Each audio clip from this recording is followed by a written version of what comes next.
नमस्कार दोस्तों, स्वागत है आप सभी का आपके अपने जैविक क्लासेस पे। मैं रवि विश्वा आप सभी के लिए लाया हूँ प्री बीएसटीसी की इंग्लिश की क्लासेस। जी हाँ, इससे पहले अपन जो इंग्लिश के जो टेंस के जो बेसिक कॉन्सेप्ट है उसको अपन देख चुके थे। आपने अगर वो वाला वीडियो नहीं देखा हो तो आप उसको ज़रूर देख के, ताकि आपको जो इंग्लिश के जो बेसिक कॉन्सेप्ट है वो आपको समझ में आए। आज अपन यहाँ से शुरू करेंगे टेंस। जी हाँ, क्या शुरू करेंगे? टेंस। तो आइए चलते हैं, टेंस को शुरू करते हैं। तो टेंस क्या होते हैं? Tense is that form of a verb which show not only the time of an action but also the stage of an action और इवेंट। ऐसे तो कुछ समझ में नहीं आया होगा, तो मैं आपको बता देता हूँ कि जो टेंस है ना, वो क्या है? वर्ब की एक फॉर्म है जो ये जो केवल समय को प्रदर्शित नहीं करती, बल्कि किसको प्रदर्शित करती है? जो एक्शन है यानी कि जो कार्य हैं, या फिर जो इवेंट है उसकी जो स्टेज है, उसकी जो अवस्था है, उसको क्या करती है? प्रदर्शित करती है। उसी को अपन क्या बोलते हैं? टेंस बोलते हैं। यानी कि समय को अपन क्या नहीं बोलते? टेंस नहीं बोलते। किसको टेंस बोलते हैं? कोई भी एक्शन, किस एक्शन की जो स्टेज है, क्या एक्शन की जो स्टेज है उसको अपन क्या बोलते हैं? टेंस बोलते हैं। उसके बाद थोड़ा सा आगे बढ़ते हैं। तो क्या हो गया कि tense is that form of a verb which show not only the time of an action but also the stage of an action और इवेंट। ठीक, इसके बाद अब जो टेंस है, टेंस के टाइप कितने होते हैं? तो टेंस के टाइप होते हैं आपके 3 टाइप। कितने टाइप के? 3 टाइप के होते हैं। जो ट्रेडिशनल इंग्लिश है उसके अनुसार टेंस के 3 टाइप होते हैं। और जो मॉडर्न इंग्लिश है, कौन सी वाली? जो मॉडर्न इंग्लिश है उसके अनुसार टेंस के 2 टाइप होते हैं। तो ट्रेडिशनल इंग्लिश के अनुसार टेंस के 3 टाइप होते हैं: प्रेजेंट टेंस, पास्ट टेंस और फ्यूचर टेंस। प्रेजेंट टेंस किसे बोलेंगे? कि जो कार्य वर्तमान काल में हो रहे हैं, उनको क्या बोलेंगे अपन? प्रेजेंट टेंस में बोलेंगे। और जो कार्य हो चुके, जैसे अभी मैं क्या कर रहा हूँ, यहाँ पे आपको इंग्लिश की क्लास पढ़ा रहा हूँ, तो ये अभी वर्तमान में चल रहा है, हाल फिलहाल में जो कार्य हो रहा है उसको अपन किस में रखेंगे? प्रेजेंट टेंस में। लेकिन अब ये क्लास रिकॉर्ड हो जाएगी, इसको आप 2 दिन बाद देखोगे तो ये किस में चली जाएगी? पास्ट में, यानी कि भूतकाल में चली जाएगी। किस में चली जाएगी? भूतकाल में। क्या हो जाएगी ये? भूतकाल में चली जाएगी। उसके बाद मान लो अब क्या दोगे, आपका जो बीएसटीसी का जो पेपर है वह होगा, आगे होगा, कब होगा ये अपन को पता नहीं है। मान लो अभी ये बता देता हूँ कि ये संभावना है कि आपका जो पेपर है वो क्या हो जाएगा? जुलाई तक या फिर जून तक हो जाएगा। तो ये क्या है? संभावना है। तो ये क्या हो जाएगा? भविष्यकाल, मतलब आगे आने वाला समय के बारे में बताएगा। तो क्या हो जाएगा? आपका फ्यूचर टेंस हो जाएगा। तो आपको टेंस के टाइप समझ में होंगे: प्रेजेंट टेंस, पास्ट टेंस और फ्यूचर टेंस। ये किसके अनुसार? जो इंग्लिश ग्रामर का जो ट्रेडिशनल इंग्लिश ग्रामर है उसके अनुसार। लेकिन जो मॉडर्न इंग्लिश है उसके अनुसार टेंस के कितने टाइप होते हैं? 2 टाइप। इसमें होता है प्रेजेंट, क्या होता है? प्रेजेंट। और पास्ट को क्या है? इसने टेंस माना है। फ्यूचर को इसने टेंस नहीं माना है। फ्यूचर को क्या माना है? इसने संभावना माना है। क्या माना है? एक संभावना माना है। फ्यूचर को क्या माना है इन्होंने? एक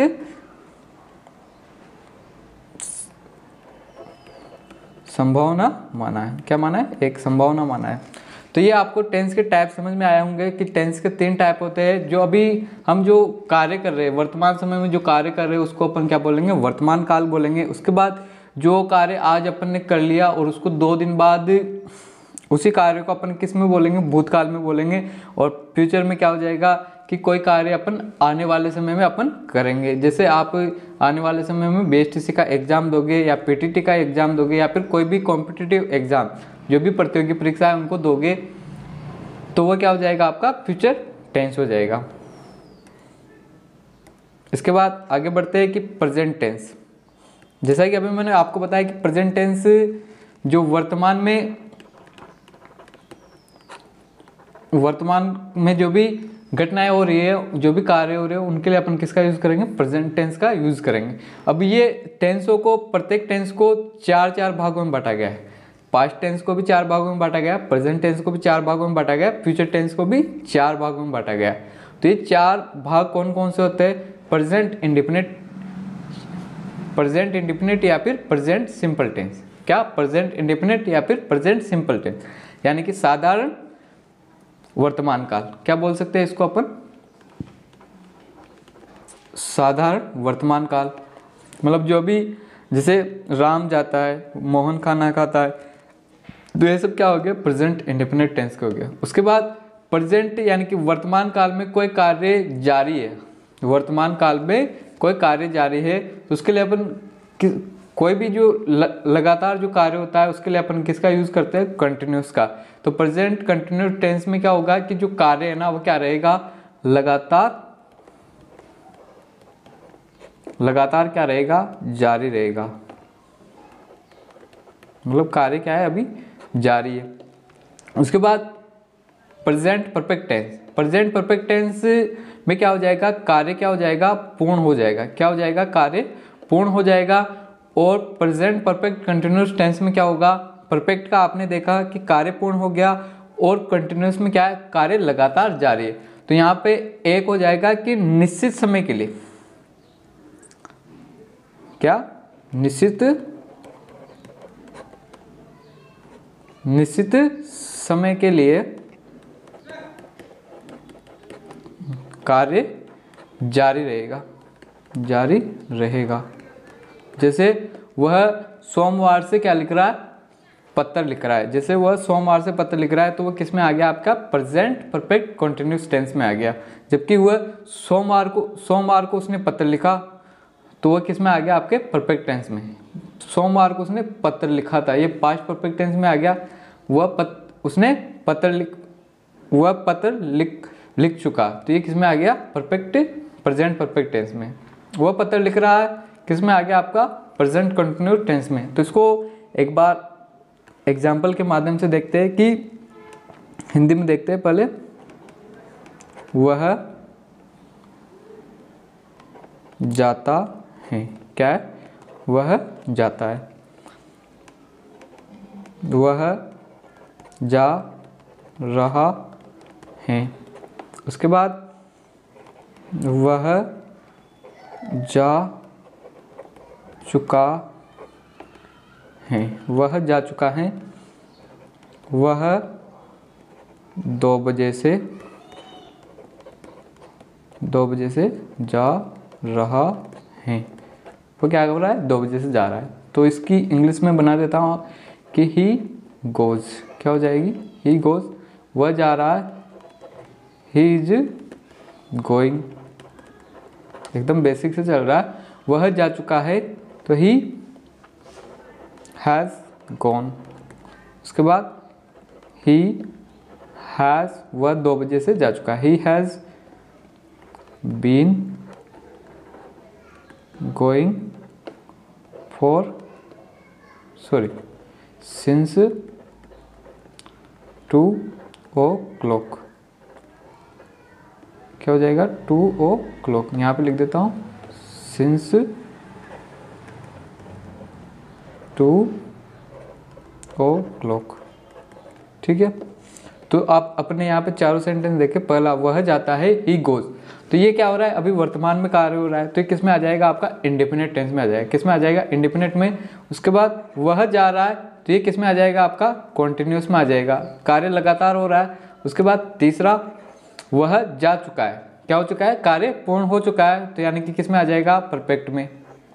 किस में आ जाएगा? आपका परफेक्ट में आ जाएगा। उसके बाद चौथा है आपका वह 2 बजे से जा रहा है। अब निश्चित टाइम है या फिक्स टाइम है कि वो 2 बजे से जा रहा है, तो एक टाइम के साथ कार्य जारी है। तो ये क्या हो गया? आपका प्रेजेंट परफेक्ट कंटिन्यूस टेंस हो गया। तो आई होप जो चारों टेंस है वो समझ में आए होंगे। अब इनको अपन एक एक करके पढ़ते हैं। तो सबसे पहले अपन लेते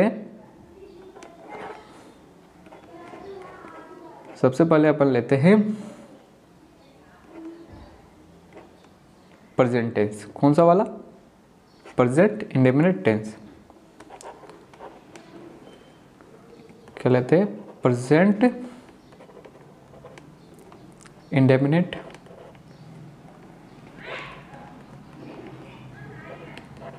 इंडेफिनिट टेंस। इसकी मैंने आपको हिंदी बताया, ये क्या है? सामान्य वर्तमान काल। क्या है? सामान्य वर्तमान काल। क्या है? सामान्य वर्तमान काल। अब इसकी जो पहचान है वह हिंदी के अनुसार देखें तो इसकी पहचान क्या होगी? हिंदी वाक्यों में। जबकि आपके तो इंग्लिश आएगी, लेकिन मैं आपको यहाँ पे बता देता हूँ कि हिंदी वाक्यों में क्या आएगा? हिंदी वाक्यों के अंत में ता है, ती है, ते है। हिंदी वाक्यों के अंत में क्या आएगा? ता है, ती है, ते है। जैसे राम जाता है, तो लास्ट में क्या आ गया आपके? ता है। तो इसी के अनुसार आप इस टेंस को पहचान सकते हो कि कौन सा टेंस है, प्रेजेंट इंडेफिनिट टेंस है। अब इसका आगे इसका जो स्ट्रक्चर है या फॉर्मूला है, या इसको अपन बोल सकते हैं इसका सूत्र। तो इसका सूत्र क्या हो गया? एक बार कलर चेंज कर लेते हैं।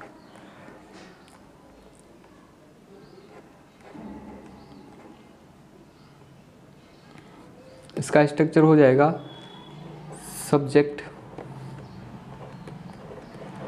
प्लस वर्ब की फर्स्ट फॉर्म में क्या आ जाएगा? एस या ईएस प्लस ऑब्जेक्ट। क्या हो जाएगा? Plus object. तो क्या हो गया इसका फॉर्मूला? सब्जेक्ट प्लस वर्ब की फर्स्ट फॉर्म में एस या एस प्लस ऑब्जेक्ट। क्या हो गया? Plus object. तो ये इसका सूत्र हो गया, फॉर्मूला हो गया। अब इसको एक बार देखते हैं कि सब्जेक्ट मैंने आपको बताया था। सब्जेक्ट क्या होते हैं? कौन से वर्ड्स होते हैं? नाउन और प्रोनाउन। या तो नाउन हो सकता है या फिर प्रोनाउन हो सकता है। सब्जेक्ट को कैसे पहचानेंगे? कि जो वर्ब है, वर्ब से किसका क्वेश्चन करेंगे? हु का क्वेश्चन करेंगे। वर्ब से हु का प्रश्न करने पर जो आंसर आएगा वो क्या होता है? आपका सब्जेक्ट होता है। क्या होता है? वो आपका सब्जेक्ट होता है। अब सब्जेक्ट दो टाइप के हो सकते हैं। कितने टाइप के? दो टाइप के हो सकते हैं। एक तो सिंगुलर सब्जेक्ट। क्या हो सकता है? एक तो सिंगुलर सब्जेक्ट हो सकता है, इसको अपन एक वचन भी बोल सकते हैं, एक वचन कर्ता। अब सिंगुलर सब्जेक्ट में क्या हो गया कि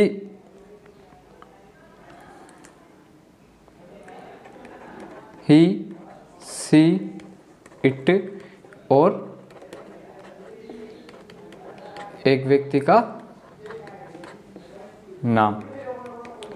ये क्या हो गया? आपका सिंगुलर सब्जेक्ट हो गया। उसके बाद प्लूरल सब्जेक्ट।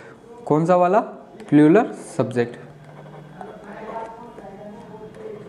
प्लूरल सब्जेक्ट इसको अपन बोल सकते हैं बहुवचन कर्ता। क्या बोल सकते हैं? बहुवचन कर्ता। बहुवचन कर्ता कौन कौन से हो सकते हैं? एक तो हो सकता है I, we, you, they. I, we, you, they, ये क्या हो सकते हैं? आपके बहुवचन कर्ता हो सकते हैं। और एक से ज़्यादा व्यक्तियों के नाम। ठीक है। तो ये क्या हो गया? मैंने आपको सब्जेक्ट के बारे में बेसिक जानकारी दी कि सब्जेक्ट क्या होता है, कि सब्जेक्ट को कैसे पहचानेंगे, कि जो कार्य को करता है उसको अपन ने सब्जेक्ट बोल दिया। ये अपने पिछले वाले वीडियो में देख चुके हैं। शब्द कौन कौन से होते हैं? एक तो नाउन हो सकता, सब्जेक्ट में शब्द कौन कौन से होते हैं? एक तो नाउन हो सकता है, एक प्रोनाउन हो सकते हैं, दोनों वर्ड्स हो सकते हैं। तो सब्जेक्ट को कैसे पहचानेंगे? कि वर्ब से हु का क्वेश्चन पूछने पर, वर्ब से हु का क्वेश्चन करने पर जो आंसर आएगा वो क्या रहेगा? आपका सब्जेक्ट रहेगा। तो सब्जेक्ट कितने पर टाइप के हो सकते हैं? दो टाइप के हो सकते हैं। सिंगुलर सब्जेक्ट क्या हो गया आपका? पहला तो क्या हो गया? Singular subject. और दूसरा क्या हो गया आपका? Plural subject. सिंगुलर सब्जेक्ट में कौन सा आता है? ही, सी, इट और एक व्यक्ति का नाम। और प्लूरल में कौन सा आएगा? दूसरा वाला है प्लूरल सब्जेक्ट, बहुवचन कर्ता, यानी कि आई, वी, यू, दे और एक से ज़्यादा व्यक्तियों के नाम इसमें आ जाएंगे। तो सब्जेक्ट के बारे में बेसिक जानकारी होगी। उसके बाद मैंने आपको यहाँ पे स्ट्रक्चर में लिखाया कि वर्ब की फर्स्ट फॉर्म में एस या एस। अब वर्ब की जो फर्स्ट फॉर्म है, अब फर्स्ट फॉर्म यहाँ पे मैं आपको बता देता हूँ कि जो वर्ब होती है इसके बारे में मैंने पहले भी बताया था, लेकिन एक बार फिर से बता देता हूँ कि वर्ब की 3 फॉर्म होती है। बेसिक रूप से 3 फॉर्म होती है। एक तो होती है फर्स्ट फॉर्म, एक होती है सेकंड फॉर्म, एक होती है थर्ड फॉर्म। इसके अलावा एक होती है आईएनजी फॉर्म। कौन सी वाली? I N G form.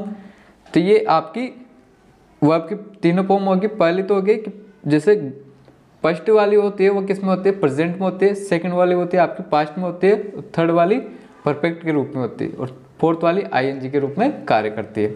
जैसे गो, वेंट, गोन और गोइंग। ठीक है, कोई कार्य कंटिन्यूस हो रहा है उसके लिए अपन क्या लगा देंगे? आईएनजी लगा देंगे। और कोई कार्य पूर्ण हो चुका है उसके लिए अपन थर्ड फॉर्म का यूज़ करेंगे। और कोई कार्य पास्ट में हुआ है उसके लिए अपन किसका यूज़ करेंगे? वेंट का यूज़ करेंगे। और कोई कार्य वर्तमान में चल रहा है उसके लिए किसका यूज़ करेंगे? अपन गो का, यानी कि फर्स्ट फॉर्म का यूज़ करेंगे। तो ये वर्ब के आपने फॉर्म यहाँ पे मैंने बता दी। लेकिन एक वर्ब की फॉर्म के बारे में, जो वर्ब की जो फर्स्ट फॉर्म होती है, वर्ब की सबसे इम्पोर्टेंट बात है कि वर्ब की फर्स्ट फॉर्म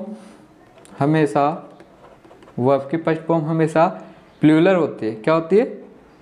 वर्ब की फर्स्ट फॉर्म हमेशा प्लूरल, यानी कि बहुवचन होती है।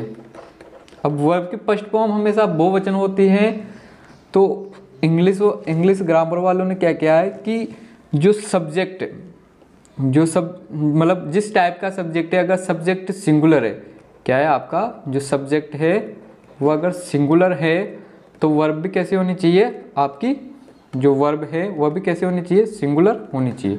क्या होनी चाहिए? सिंगुलर होनी चाहिए। अगर सब्जेक्ट आपका क्या है? प्लूरल है। क्या है? अगर सब्जेक्ट आपका प्लूरल है तो वर्ब भी कैसी होनी चाहिए? आपकी प्लूरल होनी चाहिए। तो प्लूरल, तो आपकी वर्ब की फर्स्ट फॉर्म तो क्या हो रही है? हमेशा प्लूरल हो रही है। लेकिन इसको सिंगुलर भी, अगर आप अपने सिंगुलर सब्जेक्ट भी आता है जैसे ही, वह क्या हो गया? एक सिंगुलर सब्जेक्ट है। तो इसके लिए अपन किसका यूज़ करेंगे? कौन सी वर्ब का यूज़ करेंगे? सिंगुलर वर्ब का यूज़ करेंगे। किसका यूज़ करेंगे? सिंगुलर वर्ब का यूज़ करेंगे। तो वर्ब की फर्स्ट फॉर्म क्या होती है? हमेशा प्लूरल होते हैं। तो इसको सिंगुलर बनाने के लिए अपन क्या करते हैं? एस या एस का प्रयोग करते हैं। इसलिए आपके यहाँ पे फॉर्मूले में ये आया। किस लिए आया? फॉर्मूले में इसलिए आया कि जो वर्ब की फर्स्ट फॉर्म में क्या आएगा? एस या एस। ये एस या एस किसके लिए प्रयोग होगा? जो आपका सिंगुलर सब्जेक्ट है। एस या एस किसके लिए प्रयुक्त होगा? जो आपके सिंगुलर सब्जेक्ट है उसके लिए क्या होगा? ये प्रयुक्त होगा। सिंगुलर सब्जेक्ट के लिए क्या होगा? ये प्रयुक्त होगा। ठीक है, अब आई बात, ये तो आपको सब्जेक्ट मैंने बता दिया। आपको वर्ब की फर्स्ट फॉर्म में एस या एस जो आया वो मैंने आपको बता दिया। फिर उसके बाद यहाँ पे ऑब्जेक्ट को बता रहा हूँ कि ऑब्जेक्ट क्या होता है। जब अपन क्या करेंगे? व्हाट का क्वेश्चन करेंगे। किसका क्वेश्चन करेंगे? ऑब्जेक्ट के लिए क्या करेंगे?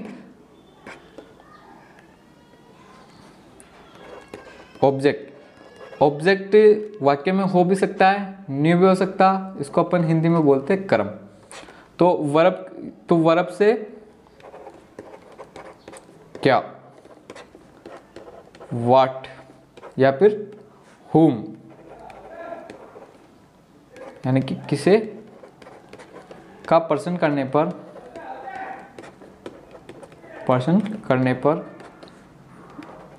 जो आंसर आता है वो क्या होता है? आपका ऑब्जेक्ट होता है। क्या होता है? वर्ब से व्हाट या whom का पर्सन करने पर जो आंसर आता है वो क्या होता है? आपका ऑब्जेक्ट होता है। जैसे Ram pledge cricket. Ram pledge cricket. तो व्हाट राम प्ले, तो राम क्या खेल रहा है? क्रिकेट खेल रहा है। तो ये क्या हो गया? आपका ऑब्जेक्ट हो गया। जबकि कौन खेल रहा है? कौन क्रिकेट खेल रहा है? राम खेल रहा है। तो ये क्या हो गया? सब्जेक्ट हो गया। और एक्शन के बिना आपका वाक्य नहीं होगा। तो ये आपको यहाँ पे समझ में आया होगा। तब आगे बढ़ते हैं अपन। जो अपना जो सूत्र है इस टेंस का वो मैंने आपको यहाँ पे लिख दिया कि क्या होगा? सब्जेक्ट होगा, उसके बाद वर्ब की फर्स्ट फॉर्म में एस या एस होगी प्लस ऑब्जेक्ट होगा। ये इसका बेसिक स्ट्रक्चर है। जैसे यहाँ पे मैं एक वाक्य लेता हूँ थोड़ा सा वाक्य बड़ा है, फिर इसमें आपको बताना है कि कौन सा सब्जेक्ट है, कौन सा ऑब्जेक्ट है। ठीक है, we read English in the class, we read English in the class daily, we read English in the class daily. हम रोज़ाना कक्षा में अंग्रेजी पढ़ते हैं। इसकी हिंदी होगी कि हम रोज़ाना कक्षा में अंग्रेजी पढ़ते हैं। तो यहाँ पे कौन पढ़ते हैं अंग्रेजी? वी। कौन पढ़ते हैं? हु। कौन पढ़ता है अंग्रेजी? तो वी। वी क्या हो गया यहाँ आपका सब्जेक्ट हो गया। क्या पढ़ते हैं अपन? व्हाट का क्वेश्चन कर रहे हैं। क्या रीड करते हैं? इंग्लिश। तो ये क्या हो गया आपका ऑब्जेक्ट हो गया, और ये क्या होगी आपकी वर्ब होगी। अब इसके बाद ये मैंने आपको बताया इन क्या है? पोजीशन है। तो ये क्या होगी आपकी प्रीपोजिशन होगी। द आपका आर्टिकल हो गया। क्या हो गया? आर्टिकल हो गया। उसके बाद ये क्लास क्या होगी आपकी? नाउन होगी। और डेली ये समय सूचक शब्द है, रोजाना, यानी कि प्रेजेंट टेंस में आ रहा है। ठीक है, तो we read English in the class. अगला सेंटेंस लेते हैं, उसमें आपको पहचान है और ये भी देखना है कि वर्ब की कौन सी फॉर्म का यूज हो रहा है। दूसरा है they take exercise, they take exercise in the garden, they take exercise in the garden regularly।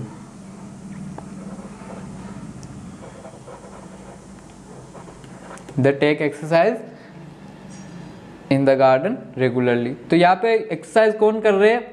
दे। तो ये क्या हो गया आपका सब्जेक्ट हो गया। क्या कर रहे? एक्सरसाइज कर रहे। तो ये क्या हो गया आपका वर्ब हो गया। और इन आपकी प्रीपोजिशन होगी। द गार्डन क्या हो गया आपका कोई नाउन है, और रेगुलरली प्रेजेंट का जो समय सूचक शब्द है वो हो गया। ठीक है, आई होप यहाँ तक आपको समझ में आया होगा। उसके बाद आगे बढ़ते हैं कि इसके जो सेंटेंस हो गए, सेंटेंस में मैंने अभी इसका जो सूत्र था वो क्या था? सब्जेक्ट प्लस वर्ब की फर्स्ट फॉर्म में ऐसे आए। तो यहाँ से आपको ये ध्यान रखना है कि जो प्रेजेंट इंडिपेंडेंट टेंस है उसके स्ट्रक्चर में क्या आता है कि सब्जेक्ट के साथ वर्ब की फर्स्ट फॉर्म में एस या एस आता है। जैसे अगला सेंटेंस लेते हैं, इसमें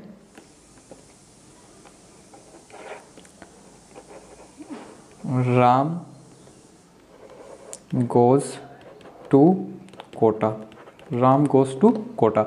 अब यहाँ पे राम के साथ क्या आ गया? एस या एस आ गया। तो यहाँ पे एस या एस कैसे आया? क्योंकि राम क्या है यहाँ पे सिंगुलर सब्जेक्ट है। क्या है? सिंगुलर सब्जेक्ट है। तो राम क्या हो गया आपका यहाँ पे सिंगुलर सब्जेक्ट है, इसलिए एस या एस आया। तो ये वाला फंडा मैं आपको बताता हूँ कि कब आपको एस या एस लगाना है, कब नहीं लगाना है। तो जब सब्जेक्ट क्या हो? सिंगुलर हो। जब सब्जेक्ट क्या हो? सिंगुलर हो, तब आपको क्या लगाना है? एस या एस लगाना है। क्या लगाना है? एस या एस लगाना है।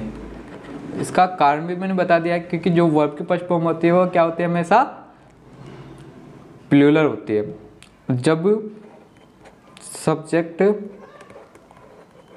जब सब्जेक्ट क्या हो? प्लूरल हो। जब सब्जेक्ट प्लूरल हो तो एस या एस नहीं लगेगा। क्या होगा? एस या एस नहीं लगेगा। आपको थोड़ा बोरिंग सा लग रहा होगा, लेकिन आपको पढ़ना पड़ेगा। सब्जेक्ट क्या होगा? अगर सिंगुलर है तो एस या एस लगेगा, अगर सब्जेक्ट प्लूरल है तो एस या एस नहीं लगेगा।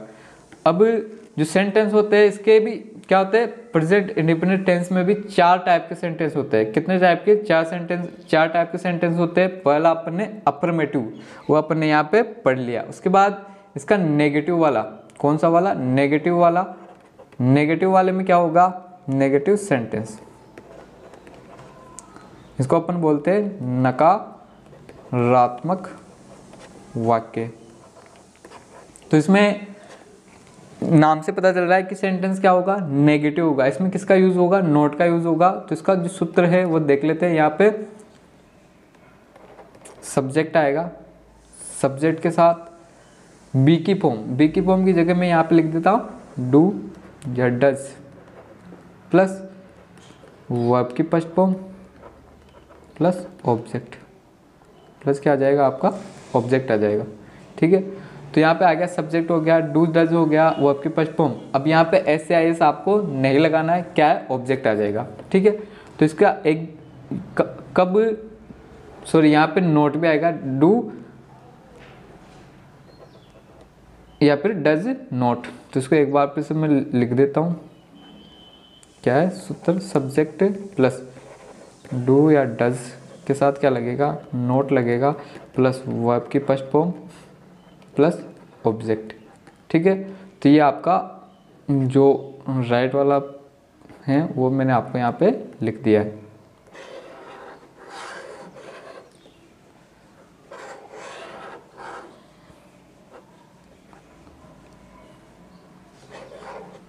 तो सही वाला मैंने आपको यहाँ पे लिख दिया है। ठीक है, तो इसका फॉर्मूला क्या हो गया कि सब्जेक्ट उसके बाद do does plus note plus verb की फर्स्ट फॉर्म में वर्ब की फर्स्ट फॉर्म प्लस ऑब्जेक्ट। इसके बाद आगे बढ़ते हैं कि डू का यूज़ कहाँ पे करना है आपको और डज का यूज़ कहाँ पे करना है। तो डू का प्रयोग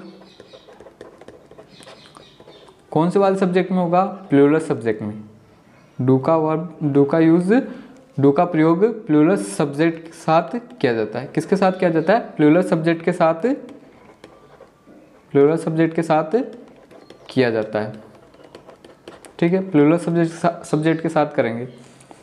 अब प्लूरल सब्जेक्ट को क्या हो गया, आई वी यू दे, ये आपके प्लूरल सब्जेक्ट हो गए और एक से ज़्यादा व्यक्तियों के नाम भी क्या होगा, प्लूरल हो जाएगा। उसके बाद डज का यूज़, किसका प्रयोग, डज का प्रयोग।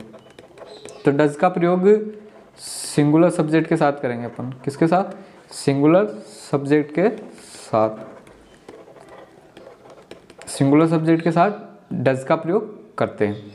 तो जैसे सिंगुलर सब्जेक्ट हो गया he see it, he see it singular subject हो गया। तो इसके सेंटेंस बनाते हैं, स्ट्रक्चर मैंने आपको बता दिया। अब अपन यहाँ पे नॉर्मल अफर्मेटिव वाला सेंटेंस रहते हैं, राम गोज टू कोटा। राम कहाँ पे जा रहा है, कोटा जा रहा है। अब इसका नेगेटिव बनाना है अपन को, क्या बनाना है, नेगेटिव बनाना है। तो राम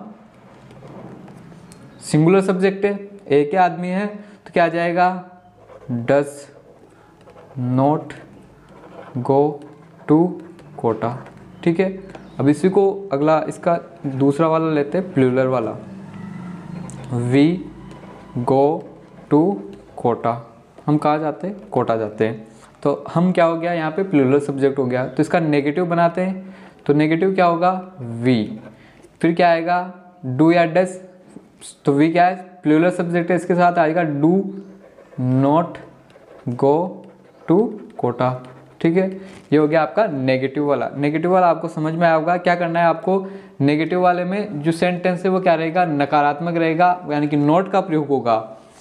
इसके स्ट्रक्चर है, सब्जेक्ट डू या डज के साथ नॉट का यूज होगा, प्लस वर्ब की फर्स्ट फॉर्म का यूज होगा, प्लस ऑब्जेक्ट होगा। डू का प्रयोग कहाँ पे किया जाता है, प्लूरल सब्जेक्ट के साथ डू का प्रयोग किया जाता है आई वी यू दे के साथ, या फिर एक से ज़्यादा व्यक्ति का नाम आ जाएगा तब डू का प्रयोग कर लेंगे अपन। डज का प्रयोग कहाँ पे किया जाता है, सिंगुलर सब्जेक्ट के साथ किया जाता है, ही सी इट, या फिर एक व्यक्ति का नाम हो तो वहाँ पे किसका यूज़ कर लेंगे अपन, डज का यूज़ कर लेंगे। ठीक है, मैंने यहाँ पर आपको सेंटेंस बताया कि राम गोज टू कोटा। तो राम, इसका नेगेटिव क्या हो जाएगा, राम सिंगुलर सब्जेक्ट है इसलिए does not go to Kota. उसके बाद वी गो टू कोटा, हम कहाँ जाते हैं, कोटा, हम कहाँ कोटा जाते हैं। तो we do not go to Kota, ये अपन को समझ में आ गया। इसके बाद इसका अगला आता है इंट्रोगेटिव। कौन सा वाला आता है, इंटेरोगेटिव। तो उसको अपन यहाँ पे देखते हैं कि इंट्रोगेटिव, थर्ड वाला है इंट्रोगेटिव। कौन सा वाला, इंटेरोगेटिव।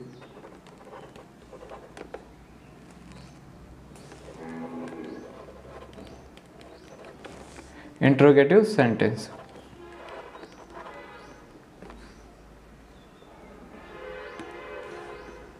इंट्रोगेटिव सेंटेंस, इसको अपन हिंदी में बोलते हैं प्रश्नवाचक वाक्य। प्रश्नवाचक वाक्य, तो इसमें प्रश्नवाचक वाक्य में क्या होता है कि जो वाक्य या फिर सेंटेंस है, सेंटेंस का जो प्रारंभ है, सेंटेंस का प्रारंभ हेल्पिंग वर्ब, इसको हेल्पिंग वर्ब भी बोल देते हैं। कौन कौन है? डू या डज से करते हैं। क्या करते हैं? डू या डज से करते हैं। और अंत में क्वेश्चन मार्क लगा देते हैं। ये क्या है? इसका प्रश्नवाचक वाक्य। आपको क्या करना है कि राम जाता है, राम कहाँ जाता है, तो ये क्या हो गया? प्रश्नवाचक वाक्य हो गया। तो इसमें देखते हैं इसकी स्टार्टिंग किससे करेंगे अपन? हेल्पिंग वर्ब डू या डज से करेंगे। लेकिन अगर वाक्य में क्या है? WH वर्ड है, अगर WH वर्ड है वाक्य में, WH वर्ड यानी कि ये हो गया what, how, where, when, why, तो ये सब क्या हो गया? आपके WH वर्ड आगे। अगर वाक्य के बीच में क्या आ जाते हैं? यदि वाक्य के बीच में WH वर्ड्स आते हैं तो वाक्य WH वर्ड से प्रारंभ करते हैं। एकदम बेसिक से चल रहा है, तो एकदम बेसिक से चल रहा है। तो क्या बोला मैंने कि यदि वाक्य के बीच में WH वर्ड आते हैं तो वाक्य किससे स्टार्ट करेंगे? WH वर्ड से करेंगे। यदि WH वर्ड नहीं आता है तो अपन किससे यूज कर देंगे? किससे स्टार्ट कर देंगे? डू या डज से, या फिर कोई भी हेल्पिंग वर्ब होगी उससे अपन क्या कर देंगे? स्टार्ट कर देंगे। इसका एग्जाम्पल देखते हैं। जैसे नॉर्मल वाला वाक्य लिख रहा हूं मैं, राम जाता है, तो इसकी इंग्लिश बनाएंगे राम गोज। ठीक है। अब इसको इंट्रोगेटिव में चेंज करना है। किस में चेंज करना है? इंट्रोगेटिव में चेंज करना है। तो क्या हो जाएगा? पहले तो इसमें हेल्पिंग वर्ब आएगी, राम के साथ कौन आएगा? डू आएगा या फिर डज आएगा। तो डज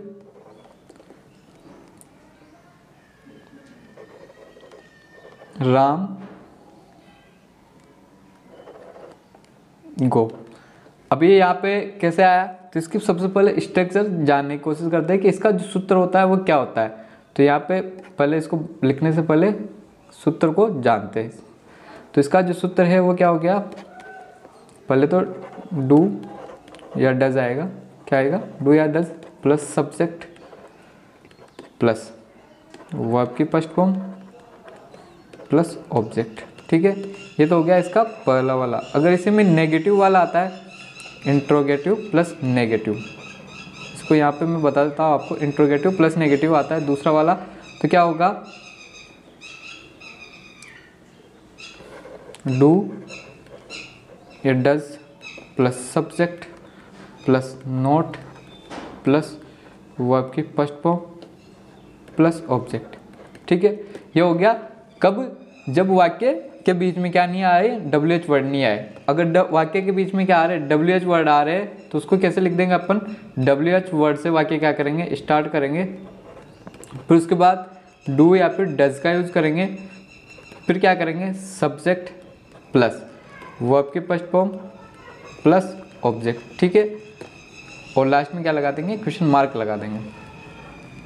अब इसका अपन एग्जाम्पल देखते हैं कि राम गोज, ये अपना नॉर्मल वाला सेंटेंस है, अफर्मेटिव सेंटेंस है। इसको इंट्रोगेटिव में चेंज करते हैं। तो पहले तो क्या आ जाएगा? डज राम गो। राम कहाँ? राम जाता है। क्या राम जाता है? उसके बाद अगला सेंटेंस में यहाँ पे बोल रहा हूँ कि राम कहाँ जाता है। राम कहाँ जाता है, तो WH वर्ड वाले से, तो कहाँ के लिए क्या आ जाएगा? वेयर। WH वर्ड से स्टार्ट करेंगे। वेयर डज राम गो, राम कहाँ जाता है। ठीक है, तो ये इंट्रोगेटिव आपको समझ में आया होगा। एक और सेंटेंस ले लेते, हिंदी में लिखता हूँ पहले मैं। राम कोटा जाता है। राम कोटा जाता है, तो राम क्या हो जाएगा? गोज, क्योंकि सिंगुलर सब्जेक्ट है, टू कोटा।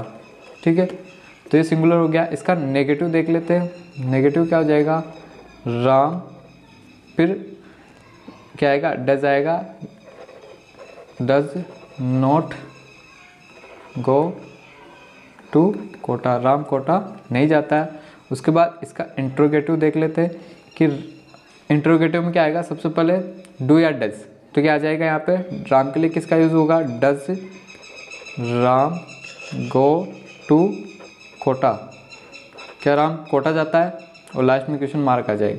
और इसी में WH वर्ड वाला लेंगे, राम कहाँ जाता है, सॉरी राम क्यों जाता है, तो वाई वाला लेते हैं, why does Ram go to Kota, ठीक है।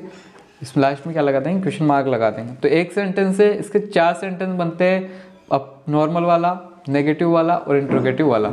तो Ram goes to Kota, Ram does not go to Kota, does Ram go to Kota, why does Ram go to Kota. ये हो गया आपका जो प्रेजेंट इंडेफिनिट टेंस था वो पूरा हो चुका है। कैसे हो चुका है, राम जो प्रेजेंट इंडेफिनिट टेंस है वो पूरा हो चुका है। एक बार आपको रिवाइज करवा देता हूँ कि कैसे हमने यहाँ पे किया। तो सबसे पहले मैंने आपको बताया कि जो प्रेजेंट इंडेफिनिट टेंस है उसकी जो पहचान होती है वो क्या होती है, हिंदी वाक्यों के अंत में क्या आ जाएगा, ताहे, तीहे, तेहे। इंग्लिश वाक्यों के लिए मैं अगली क्लास में बताऊंगा कि इंग्लिश वाक्यों में क्या क्या आता है, तब आप इंडेफिनिट टेंस का यूज़ करोगे। इसकी जो स्ट्रक्चर होती है उसमें क्या आ जाएगा, सब्जेक्ट प्लस वर्ब की फर्स्ट फॉर्म में ऐसे आयस प्लस ऑब्जेक्ट। सिंगुलर सब्जेक्ट के साथ ऐसे आयस का यूज़ करेंगे, किसके साथ, सिंगुलर सब्जेक्ट के साथ अपन किसका यूज़ करेंगे, ऐसे आयस का यूज़ करेंगे, क्योंकि वर्ब की जो फर्स्ट फॉर्म होती है वो हमेशा प्लूरल होती है, और प्लूरल वर्ब की फर्स्ट फॉर्म को सिंगुलर बनाने के लिए अपन किसका यूज़ करते हैं, ऐसे आयस का यूज़ करते हैं। और जो प्लूरल सब्जेक्ट है उसके साथ अपन किसका यूज़ करेंगे, ऐसे आयस का यूज़ नहीं करेंगे। फिर उसके बाद में आपने देखा नेगेटिव बनाने के लिए किसका यूज़ करेंगे, डू नॉट या डज नॉट का यूज़ करेंगे। डू का यूज़ किसके साथ होगा, डू का यूज़ होगा प्लूरल सब्जेक्ट के साथ, आई, वी, यू, दे, या फिर एक व्यक्ति से ज़्यादा के नाम। उसके बाद डज का प्रयोग किसके साथ होगा, सिंगुलर सब्जेक्ट के साथ होगा, ही, सी, इट के साथ होगा। तो अपन ने यहाँ पे देख लिया था कि नेगेटिव सेंटेंस कैसे बनता है। उसके बाद इंट्रोगेटिव देखा, इंट्रोगेटिव की स्टार्टिंग किससे होगी, हेल्पिंग वर्ब से, और वाक्य के लास्ट में क्या लग जाएगा, क्वेश्चन मार्क लग जाएगा। यदि वाक्य के बीच में क्या है, WH वर्ड आते हैं तो स्टार्टिंग किससे होगी, WH वर्ड से होगी। बाकी सेंटेंस का स्ट्रक्चर वैसा का वैसा ही रहेगा। तो इसका स्ट्रक्चर क्या हो गया, do does plus subject plus verb की first form plus object, last में क्वेश्चन मार्क, ठीक है। तो ये था हमारी आज की जो प्रेजेंट इंडेफिनिट टेंस था, वो आई होप आपको बढ़िया से समझ में आया होगा। तो आप वीडियो को लाइक करेंगे, शेयर करेंगे, और चैनल पर नए हैं तो चैनल को सब्सक्राइब जरूर करेंगे। Thank you.